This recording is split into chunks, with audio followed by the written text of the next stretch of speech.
বিনিময়ে এই মৃত একটা গাধাকে ক্রয় করবে? কেউ কি আছো? কেউ কি পছন্দ করো যে এই মৃত গাধাটাকে তোমরা গ্রহণ করবে 1 টাকার বিনিময়ে? সাহাবায়ে কেরাম বলছেন, ইয়া রাসূলুল্লাহি মা নুহিব্বু আন্নাহু লানা বিশাইইন, এই মৃত জিনিস দিয়ে আমাদের কোনো লাভ নাই, আমরা কেন 1 টাকা দিয়ে কিনবো?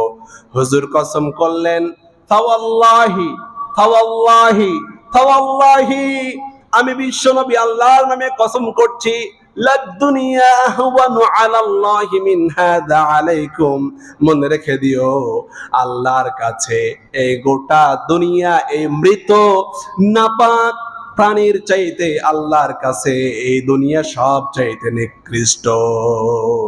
আল্লাহু আকবার। এই মৃত যে জন্তু আছে এটা তোমার কাছে যেমন নিকৃষ্ট, আল্লাহর কাছে গোটা দুনিয়াটা নিকৃষ্ট। আজকে দুনিয়া